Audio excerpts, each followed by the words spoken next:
It influenced my personality. I was a good cardiologist, a modest but decent cardiologist. Then the head of my department, whose son was also a cardiologist, wanted his son to be considered good and me to be considered an idiot. He insulted me in front of patients. That day I said, "You know what?" And he was a very famous doctor. "Dear doctor, you are a bleep head." And I got up and left. I took a bus without thinking that I'd give my parents a heart attack. And I read, "Now accepting students at the Centro Experimental." So I enrolled. So I ended my career as a doctor, and my career as a filmmaker began then. I see. I see. I guess when I think Lucio Fulci, I always think of the Italian horror films that were very gory. But it's just so endearing to me. He didn't care at all about the situation. If I hadn't had fun on these movies, I wouldn't have agreed to do another one. I love these movies so much, and they're so really different. Great atmosphere. Child, and I was really blown away by that. Like, no film has done that to me in my adult life. Like, they truly stand out from other films. My eyes were moving, and so in the end he wrenched me out of the coffin and he said, "Look, I'll show you." Like, not too interested in telling the story, more interested in how the story is told. Opened the gates of hell. Just haunting as it pans out, and they're trapped in that netherworld.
at 7 o'clock in the morning, as we all did, and was at a total loss as to what he should do, or where he should put the camera, or what else. And you would always think that he had everything so totally under control. And it's not the case. He actually was a really very vulnerable, interesting These man. films are just so insane and bizarre, and just, they're so fun as well.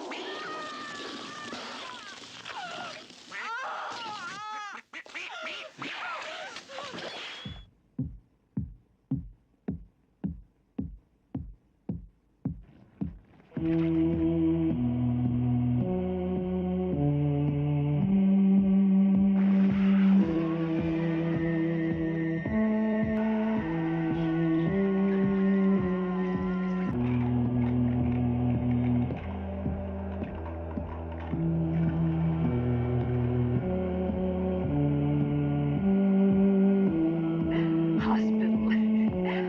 You still see yourself as the scientist you once were, don't you? Well, you're not. You're no better than one of their witch doctors. Just stop it!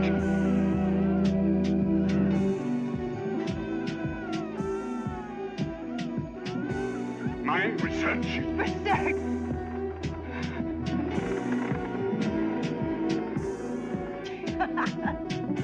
You call fooling around with superstitions and voodoo rites research?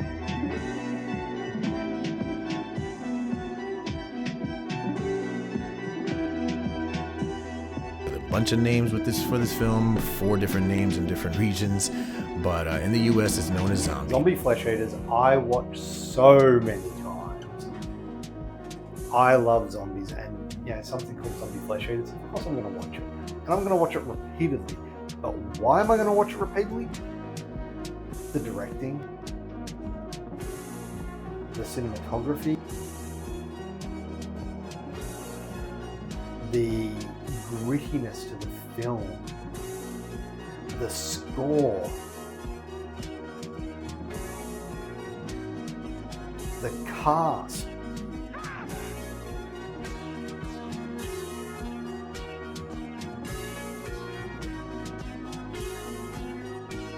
The special effects, everything about this movie is brilliant. I mean, they're full of fun, and I could not, for the life of me, understand why any of them were banned.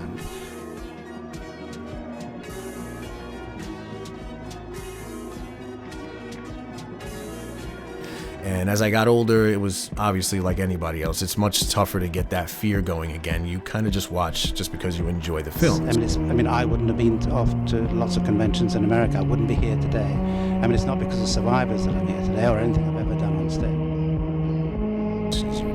Just genuinely enjoy horror. But when I saw Zombie back in 2009, man, this movie brought that fear back up in me, a feeling that I had not felt since I was a child, and I was really blown away by that. The Spanish conquistadores.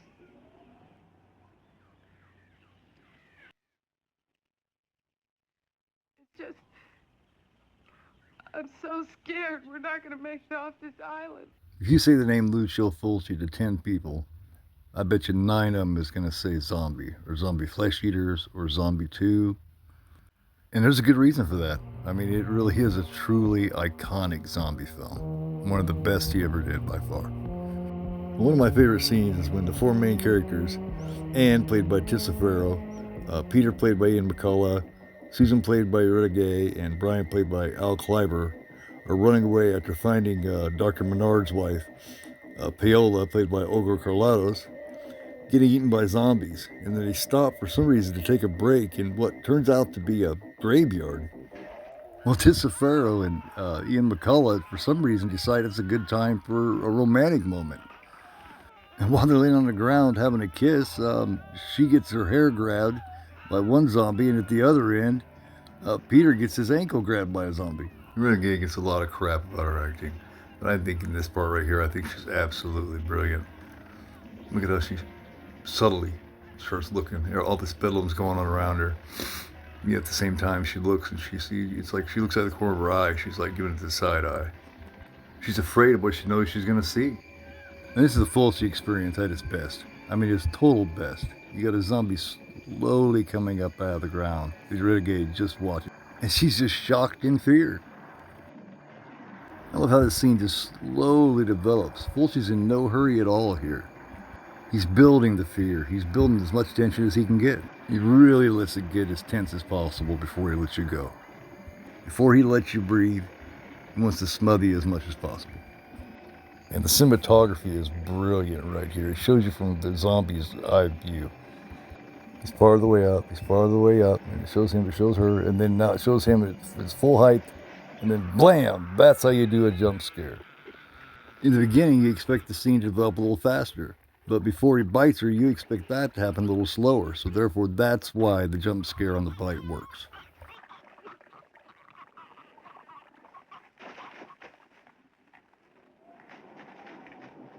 Notice the Daily Planet shirt on Al Cliver. Now he's going to shoot him this is something they always do, especially in the 70s and 80s. They would shoot him in the body. Now, being the audience, we're like, shoot him in the head, shoot him in the head. But, you got to think, these are the characters. They don't know that.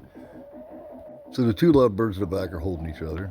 Meanwhile, Brian tries to shoot this zombie. And finally, Peter says, look, take that. Wham. Now, call me a downer, but I always hated it when Wormface or Tarman ended up getting, taken out early. Two of the best zombies in history. Could have used a little more of them, I think. Imagine the failure he feels on his part.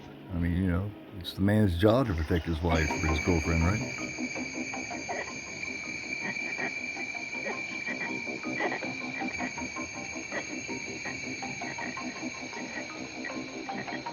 Here's probably the most famous part in the whole movie, or maybe in, top 3 of any zombie film.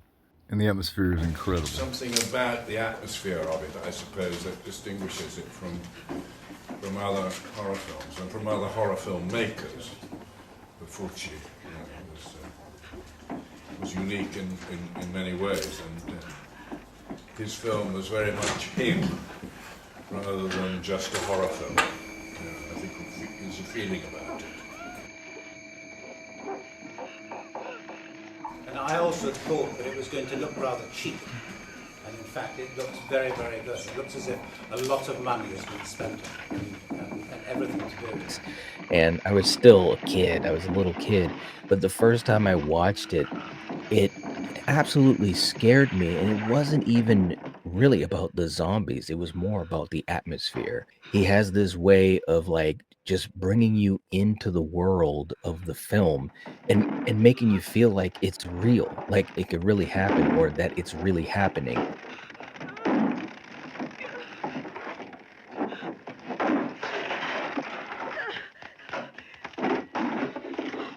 I'm kind of hoping there's going to be some protege of his or someone who's heavily influenced by Lucio Fulci in his directing and his zombie films and his gory horror films to where they decide to make their own version of The Exorcist, done in the style of a Lucio Fulci film, something we would have seen back in the day.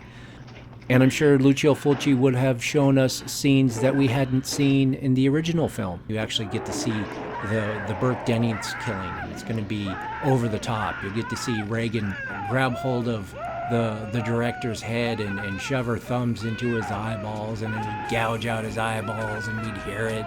And then she'd turn his head around and we get to see that, and then we get to see her throw him out the window and he'll fall down the stairs and it'll be a complete gore fest as he hits the bottom of the steps.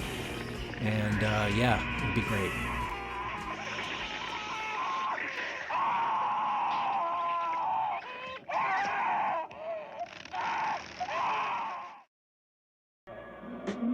He gave me the script at the end of the meeting, and I was leaving the following morning, and he said, I want you to read the script tonight and tell me what you think about it before you leave.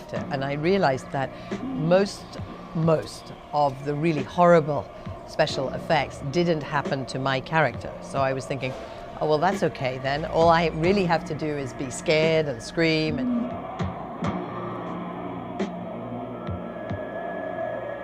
During this trance, did you see anything besides that tombstone? Yes. I saw a priest.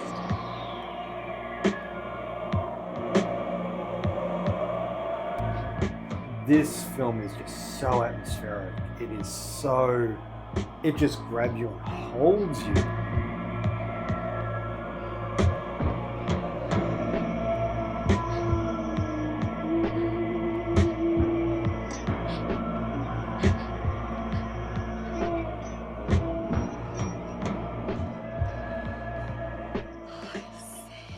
We've got that opening scene, that haunting opening scene, the cemetery, the tree, you know, the one I'm talking about. And then, of course, that ending. Desolate. Hanging himself opened the gates of hell. History of horror is stolen and recycled by an American market who are great launderers and thieves. Horror is pure fantasy. Horror is fear, but a fear of dreams. One of the greatest things he does is gives this surreal, dreamlike quality to it. And you don't mind, you know what I mean? You don't mind, even if it seems unrealistic at times, you don't mind because it's such a spell over you. It's a great experience. You can just feel the artistic, you know, you just feel the artistry.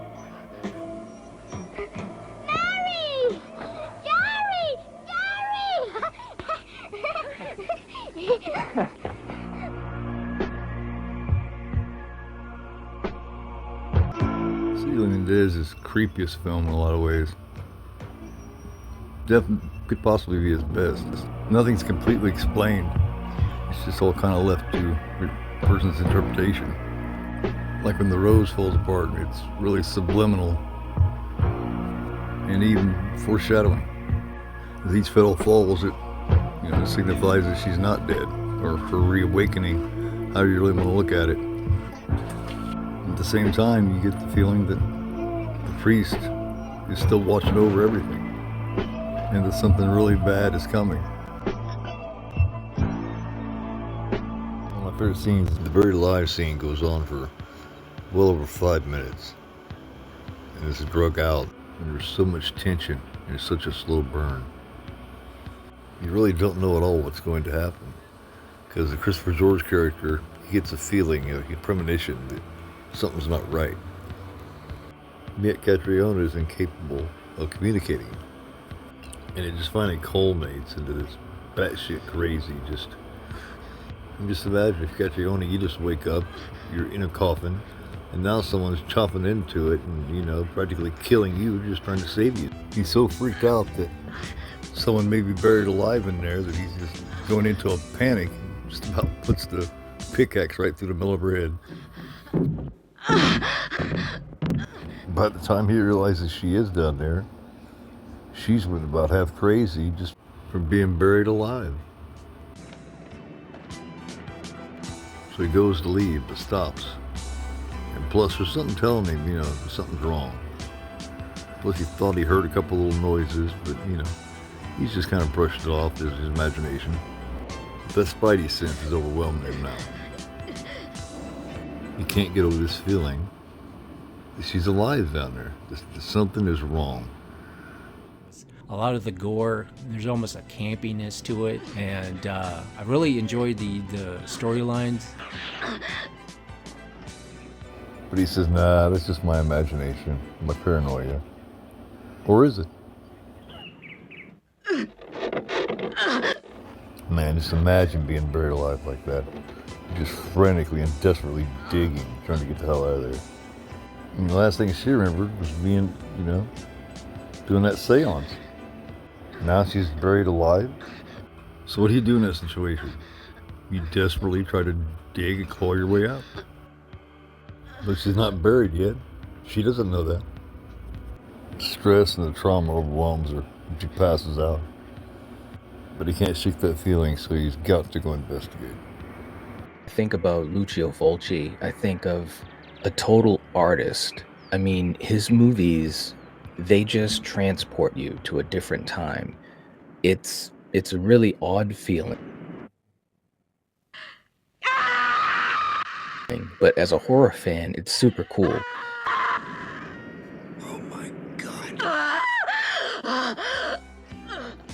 City of the Living Dead. This is not one that I've watched as often as Zombie Flesh Eaters, but it still sticks with me after many, many years. A very large personality, friend of Lucio's, went to London looking for a blonde, blue-eyed, slightly Hitchcockian type actress. And my English agent rang me up and said, they've gone back to Rome with a selection of photographs and they've chosen yours and they want you to go to Rome to meet this director called Lucio Fulci.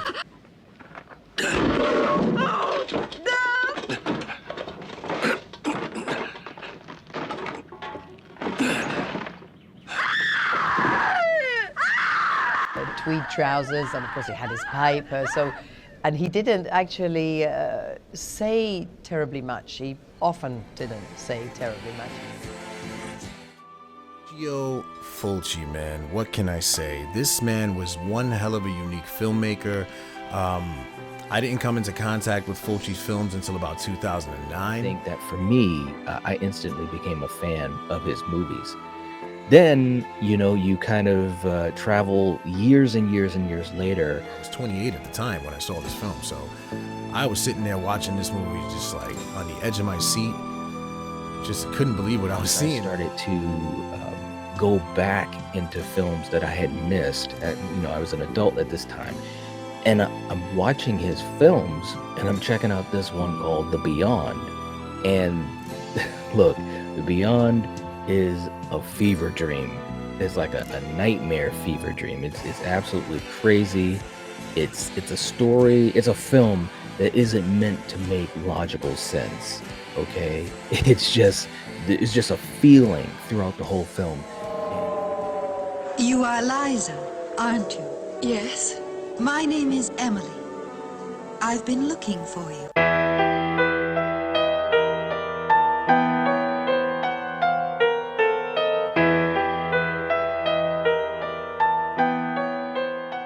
Away, so to speak. They wanted me to do the necessary dubbing, which actually meant dubbing the whole film. What did you do in the Big Apple? Just about everything a girl could do, without losing her good English breeding and reputation. Part 2 of the Gates of Hell trilogy. It's 1981's The Beyond, and in my opinion, probably his most well-made film. We were on these planks, and we had to be careful not to fall. It wasn't very deep, but it wasn't very nice, this water. And I don't mean his best from, I don't know, technical side. In my opinion, it's his best as far as just an art form goes. Just a really artsy, great feel to Beyond. Because whether anyone wants to admit it or not, these are great forms of art, these Fulci films are. More than a lot of them, to be honest.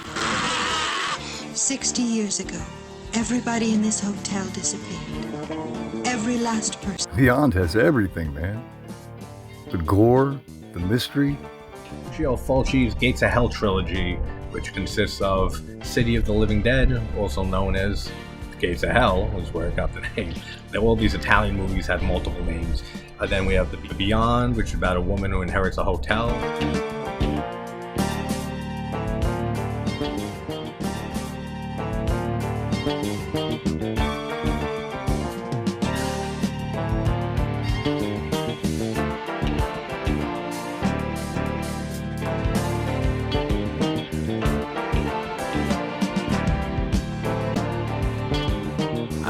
Wasn't ready.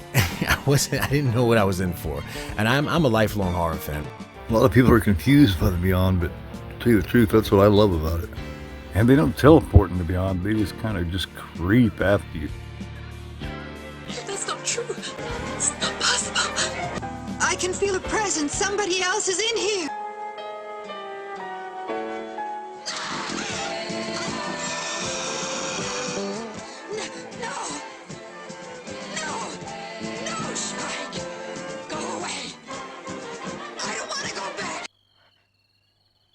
My favorite part is when Emily thinks she might have drove him away, her and her dog, and I don't know if you got this part from Suspiria, but this part right here is just as good or even better than the animal attack part in Suspiria. I think the biggest difference between Fulci and Argento is, as far as Argento may not have went that extra step.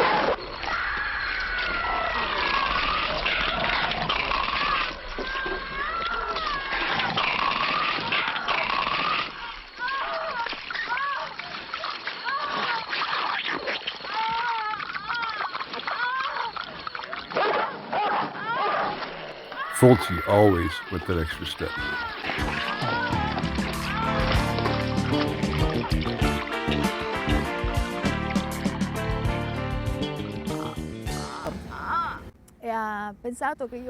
Then he started to shoot horror, and he thought that I had one of the faces that best suited for that kind of film.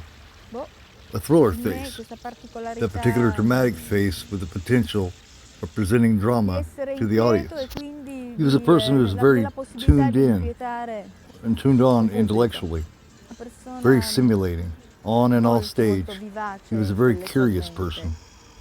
Even when he was underlining things that he didn't like about work.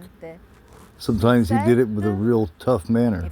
Real tough, but it was his way. That house has been abandoned for the last 50 years. But that's not true. City of the Living Dead and The Beyond are both tied for my 10th favorite film of all time. I can't choose between the two of them. Even House by the Cemetery. You can pretty much throw the entire Gates of Hell trilogy together as my top 10 film, and it would be accurate. But if I had to narrow it down, it would be between The Beyond and City of the Living Dead, which I just can't. I can't choose which one is better out of those. And we'd had these contact lenses, these white eyes, made for us, but my God, were they painful. They hurt so much. So that was probably the most difficult thing. So we had to put them in. Of course, we couldn't see a thing. So we had to be guided everywhere.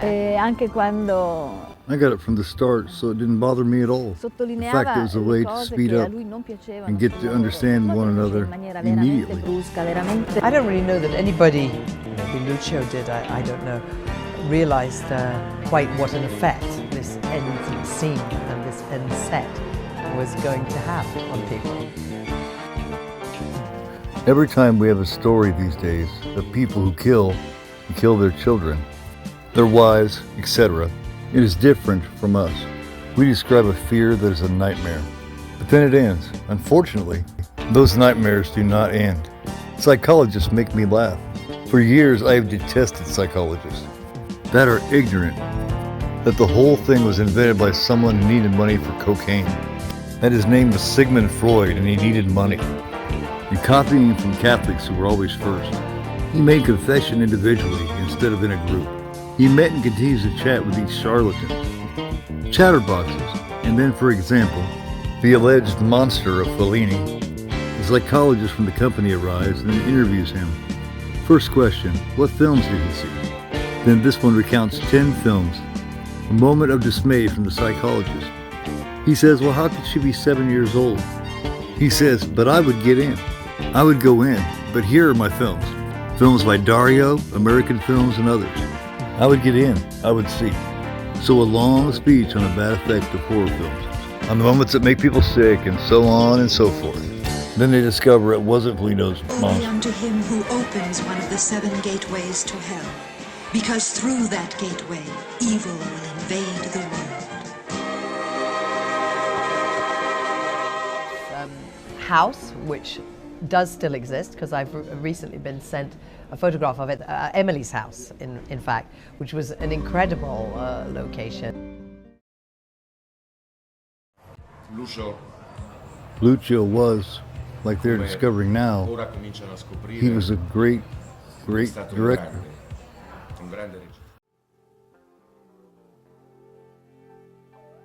Stephen, where are you? Please answer me.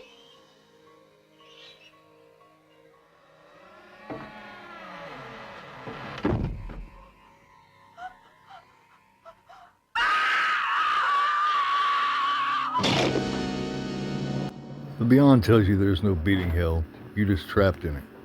But also the cemetery tells you, if you're a child, you're caught in a constant loop. A loop where the living are constantly at the mercy of the dead. And that's for the adults. So if you're a child, where does that leave you? Where does the pecking order happen there? About my favorite Fulci film, House by the Cemetery. Absolutely love it.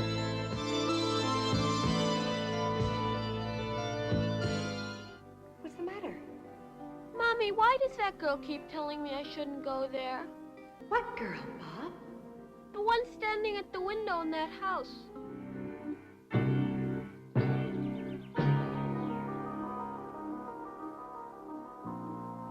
May.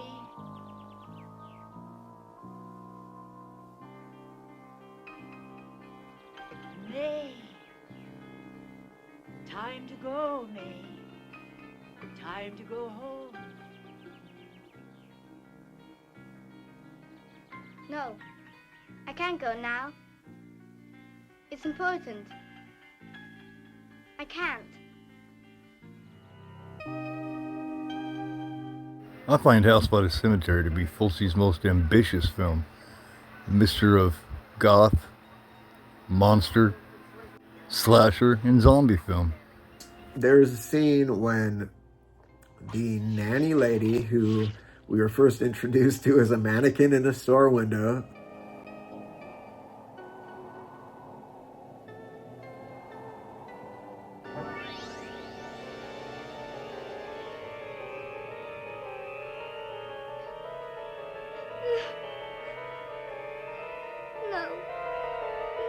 this little weird moment of tension in the film right there.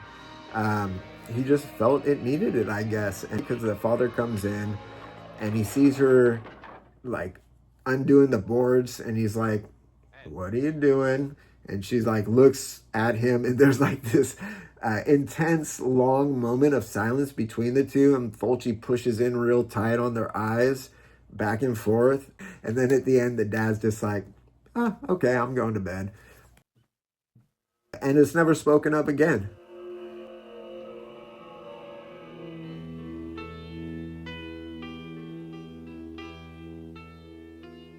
He doesn't treat narrative the same way that most people treat narrative in films. He really, it's sort of is matter of fact for him. Who's Dr. Freudstein? Oh, he's all alive. To me, it fills it full of like this really crazy atmosphere, and I love it. Oh, I know. She's not buried here.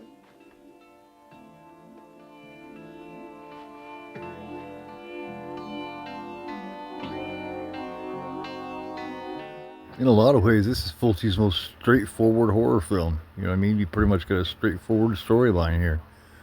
Yeah, the annoying Bob voice is actually the voice of a little girl actress. And this is definitely Catriona McCall's best performance as an actress. I think she really shows her well-rounded skills on this one. She was really fond of Paolo Malco, that plays the husband in House by the Cemetery. I wonder if that has anything to do with it.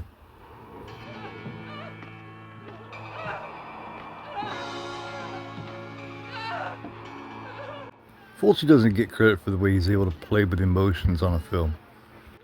He doesn't really care if you're confused, as long as you feel something, as long as he moves you. No one is ever safe in a Fulci film. And that's what I love about Fulci, because like, if I always describe Fulci films as being sort of like if an 8-year-old kid saw like a really, really good horror movie and was telling his parents about it. Like, you know, he wasn't quite getting all the details right, but the parents are looking at him going like, "Oh yeah, I know this movie. This movie's great." And it's just endearing having the child tell the story that way. So for me, that's kind of how I feel about Fulci.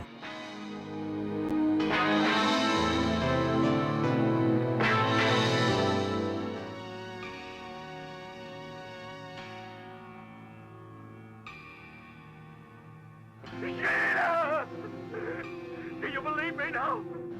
Do you believe me?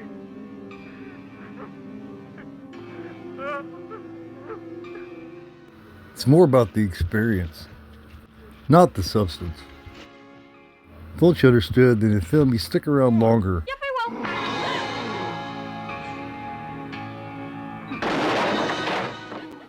will. Being misunderstood than easily figured out.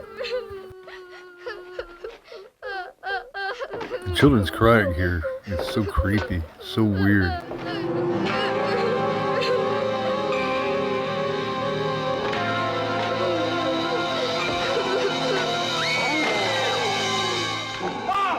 It signifies the pain felt from what Dr. Freudstein did. House by the Cemetery was always my favorite, and then it kind of switched. But now after doing this, I don't know. I think it might be my favorite again. Like I've said before, no one is safe in a Fulci film, or in a Giallo film for that matter. They don't go by the same simple rules the American films do. Of course, most other countries don't.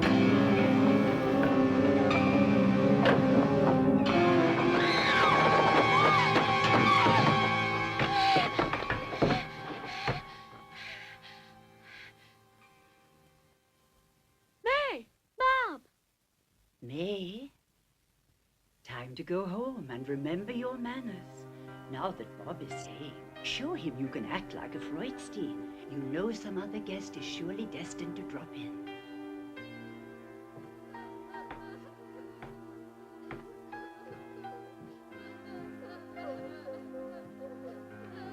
And there's the children's crying again. This time to signify the loss of Bob's parents. Or is it to signify the loss of Bob?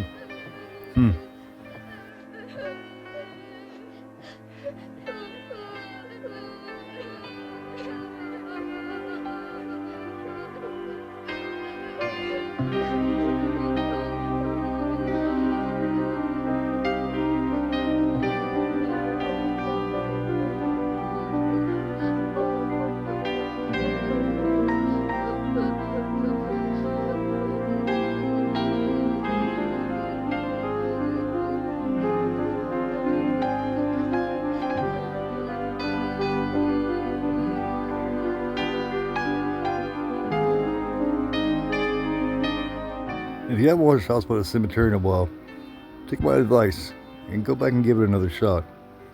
Go check it out. It's really got a lot more to offer than what you think. Try to ignore the annoying child's voice for a minute and really check it out.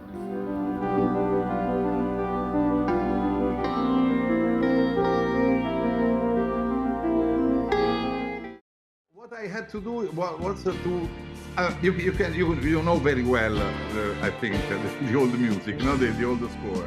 If you want to simplify, it was one great theme, the zombie theme. The other two were like sequences, you remember. One with percussions, the theme of voodoo, if you want, now the voodoo fear theme. And the other was the eye, was another sequencer that we did with Maurizio Guarini back then, which is something 12, no? And so I decided to try to bring the idea of voodoo to the cello. And you know what is something I love so much is that cello is classic, and we have heard that the melody is a long notes, like this, but there is basso, bass, guitars, synth, and drums that work in a progressive sound. But there is this cello over there that sounds his notes, and is something first one in horror, and it was also my first one. So I thought to myself, we have to try to do it because it's so important in the story of our friendship and our collaboration. Such a good girl.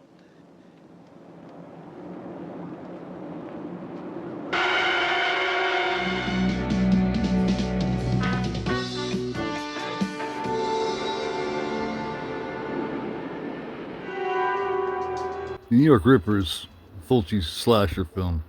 It's his very sleazy, giallo slasher type film. Very straightforward and very good. Because the style is so unique and just upfront and so well done, you know, and the bizarre nature of the actors, the way they're acting, the way they're interacting with each other, some lines of dialogue. A little water. Please, you're not a police officer, are you? I wouldn't think of it. He has this way of like just bringing you into the world of the film and making you feel like it's real, like it could really happen or that it's really happening.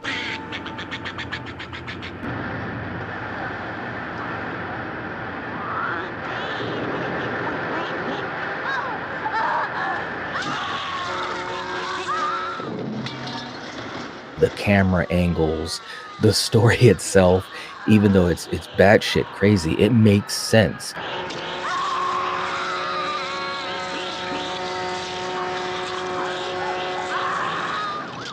The old-fashioned way where it's just like, shoot the film, don't worry about a boom mic, we'll just dub the voices in later. And it always just, it adds that weird bit of ambiance about his films that I really like.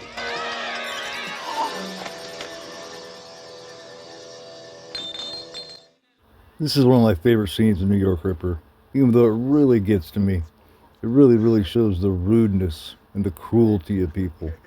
Take advantage of just anybody and everybody that they can. This woman has been running around all day just looking for any kind of a cheap thrill wherever she can get it. And she's obviously a nymphomaniac, which isn't good. You know, she shouldn't be running around New York City, you know, acting in this way. It's really not very safe. It's really just not very good at all. But the way they treat her is really kind of pathetic. It's really kind of cruel. It pisses me off. Fulci once again just showing the slimy side.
Jellos love the creepy stalker guy. The guy that doesn't have to say a word.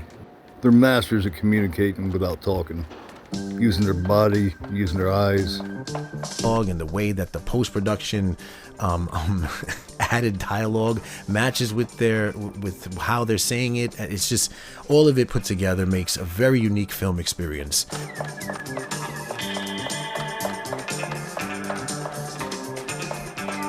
The Ripper's one that I caught late, but dare I say it's one of his more fun ones. You just get a different vibe than some of his other films. It's got more of a feel like one of his Euro crimes, like a Contraband or something like that, in my opinion.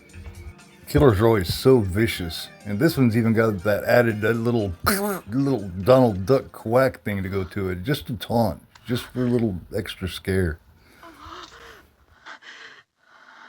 Ray.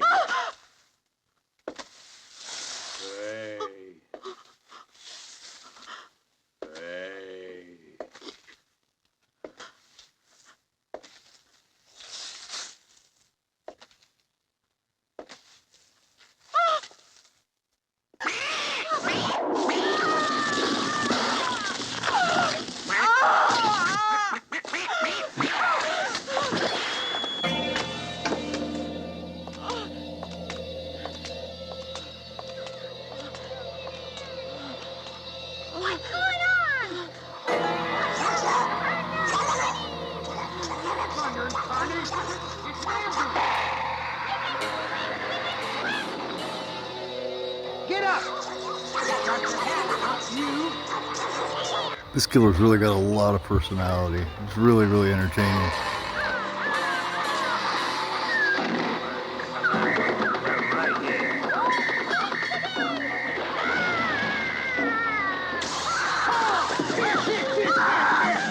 This attack is really, really terrifying, especially if you're a woman. I mean, think about it. This is really, really invasive. Italian cinema loves to use theaters, especially for kills and different little things like that. I mean, look at Demons from Lava. The New York Ripper is definitely not a traditional horror or slasher film. It's a lot more of a crime thriller. It's very underknown and a great quality film in Fulci's library of films. Notice the great Brian De Palma influence here. Lots of De Palma in this one. Put this up beside Dress to Kill. You'll see what I'm saying.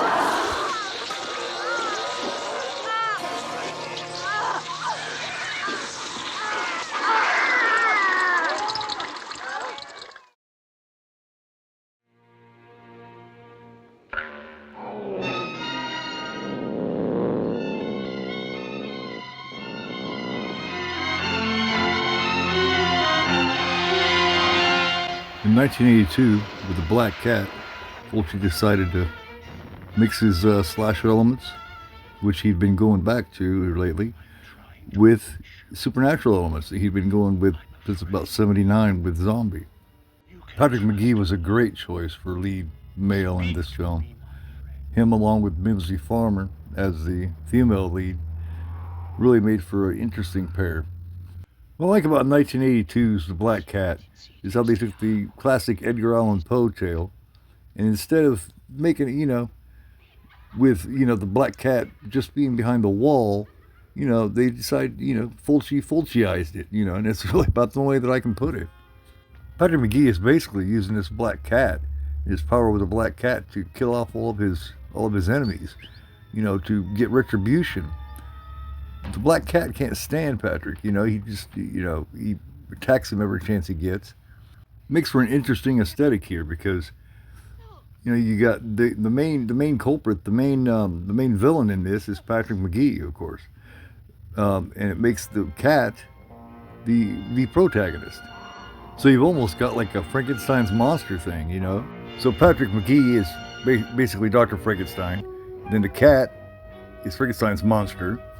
Yet Mimsy Farmer is able to just continue to, to play that damsel in distress, even to the cat's protagonist.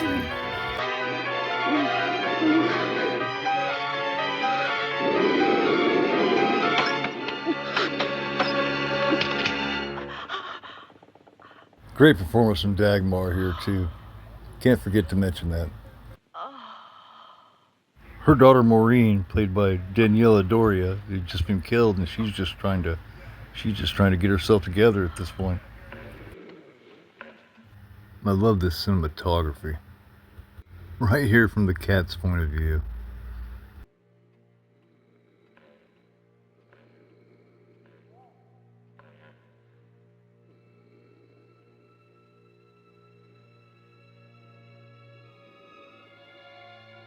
I love the way he creeps.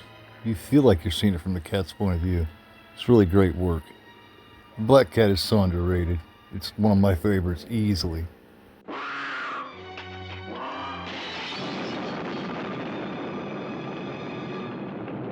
are barriers in self-defense. You frighten me. I do. Oh, I'd be very disappointed if I thought you were superstitious. No. Look at the Predator in Patrick McGee. He loves the fact that he frightens her. He relishes in it. You're a lovely girl, Jill. Your hands are gentle and soft. Your eyes clear and deep.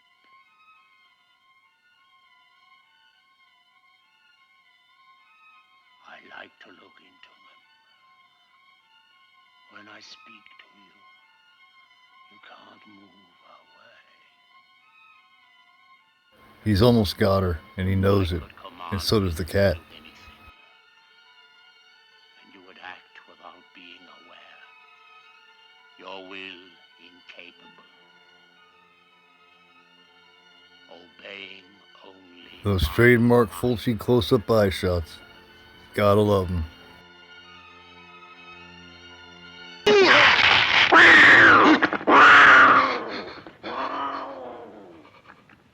Fulci went with a legendary Pino Donaggio on the score here. Always a great score from him. This is perhaps my favorite scene of the whole film. The cat's on his trail here. He already followed him through a closed door, actually crawled up, and I love the effects of the cat crawling up and turning the knob of the door and getting in. So this guy decides he's going to get away from the cat by crawling on a beam? I don't know. I think the cat's going to win that one every time.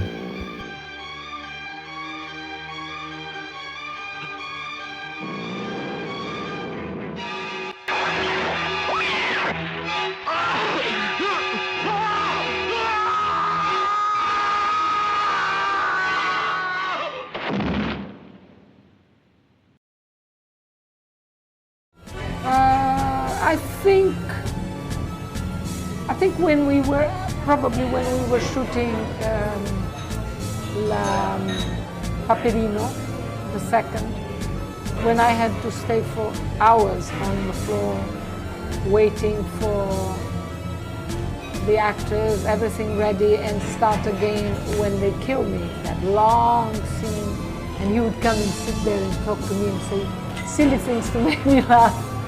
And promised me it wouldn't take long, and then it'd take another day and another day. It took 3 days to do that.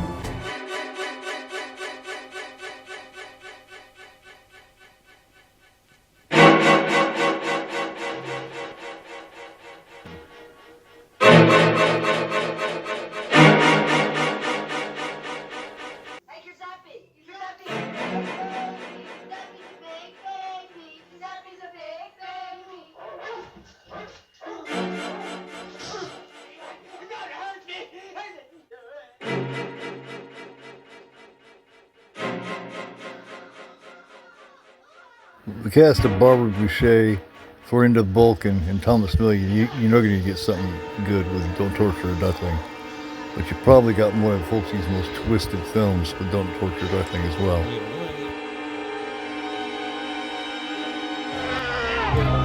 There's no sense in being mysterious. No one's ever been killed because of magic. There's a child killer at large, and there's definitely no lack of suspects.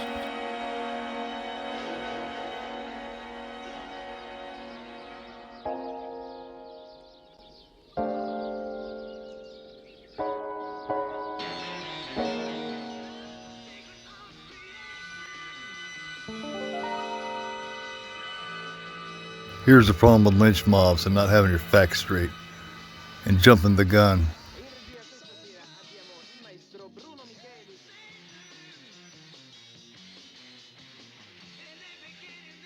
The local fathers decide to take justice into their own hands. They think they know what they're talking about. She's weird, she's creepy, she's misunderstood, and she's done some things, but she's not a child killer. And yet these men continue to beat on her until she's dead. Pretty good physical effects here, though. Look at the chain. That looks like it hurts. Isn't that what the great old physical effects are supposed to look like? They're supposed to look painful. And they definitely nailed it on this one. See, she just came from the police station, so they think they know what they're talking about. They think they got the right person, but they're going to find out soon enough that they don't.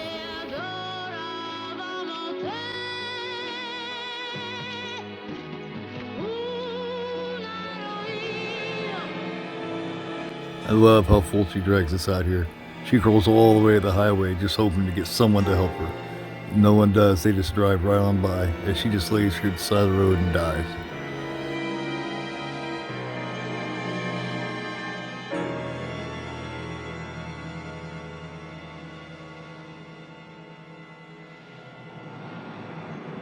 Oh, so effective. So effective. In a bit of preventive maintenance, turns out it's a local priest that's killing the children. He wants to kill them before they're able to sin.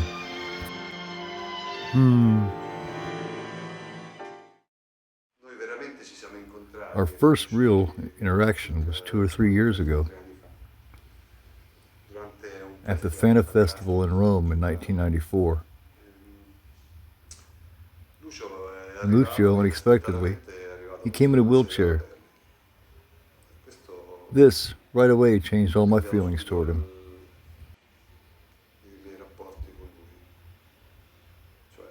I thought it was wrong to not talk with him all these years. He was worn out, physically and mentally.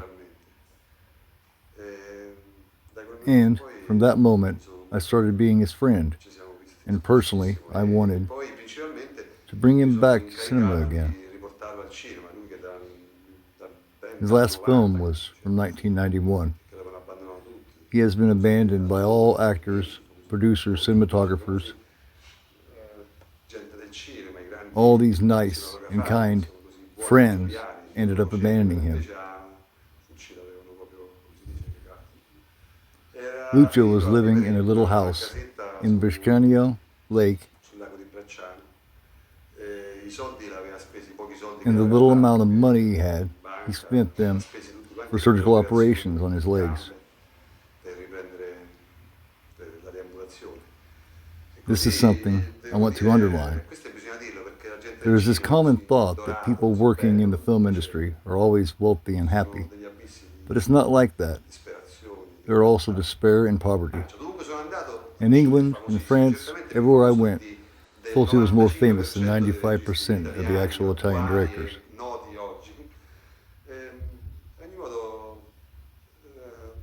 So I tried to wake him up, and the only cure was to bring him back to make a movie. So I helped him to make another film with some friends of mine that helped him financially. And he was happy to find again his passion for cinema. With his strength, his way of being aggressively wild, he was energetic again, even if he had only one tooth left. It was fantastic to talk with him about cinema. So we planned this film. This is kind of a remake of House of Wax, and I will make it happen in his honor. I will make sure it will be done as he wanted it. Last time I saw him was a few days before he died. He was always in defense of poor and weak people. Always in his life, he was such a wonderful man.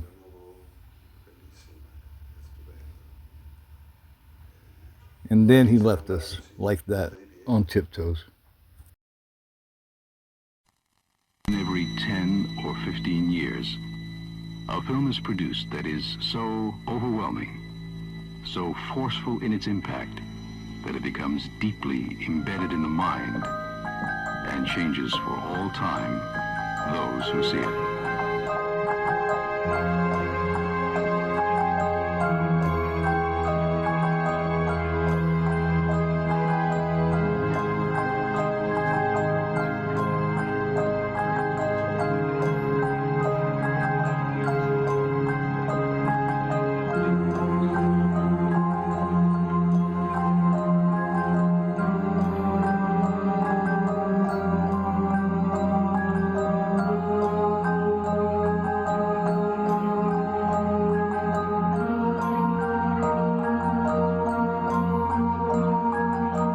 I've covered 7 of my favorite Fulci films here in this documentary, and maybe here in the future I'll cover a couple more.